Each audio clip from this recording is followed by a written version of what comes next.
Do you dream about quitting your 9 to 5 and traveling the world? Then this video is for you. First, acknowledge the real problem. When I tell people that I'm a long-term traveler, I often get reactions like, "Oh, you're so lucky.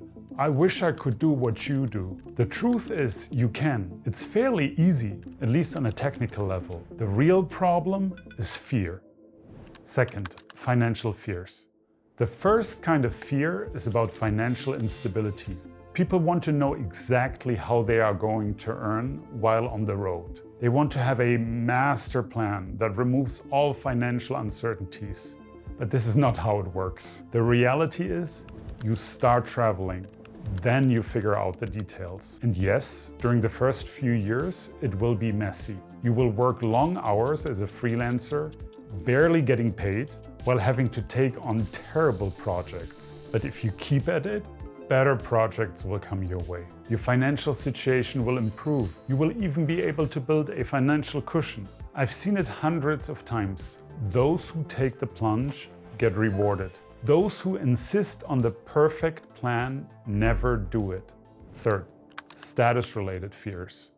The second kind of fear is about social status. When you quit your job and become a digital nomad, you have, to an extent, dropped out of the system.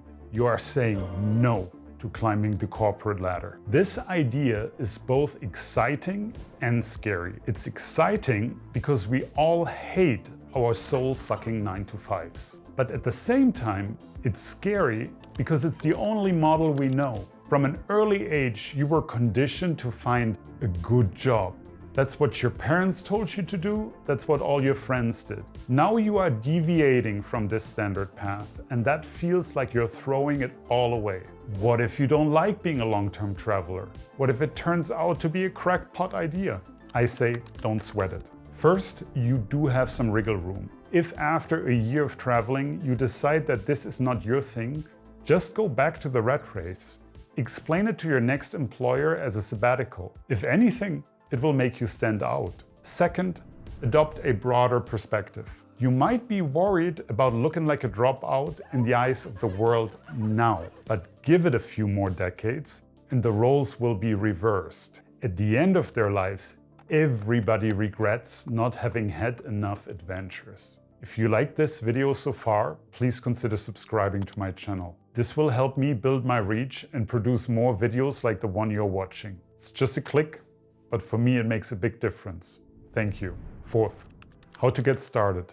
I said earlier that you cannot exactly plan your life as a long-term traveler. However, there are a couple of learnings I had from 8 years of doing this. Here they are. To make money on the road, start with a service business. Think copywriting, graphic design, online marketing, or programming. Service businesses offer almost instant cash flow. You could apply to a job ad on a freelancer board today and start earning tomorrow. Next, don't try to master your craft first.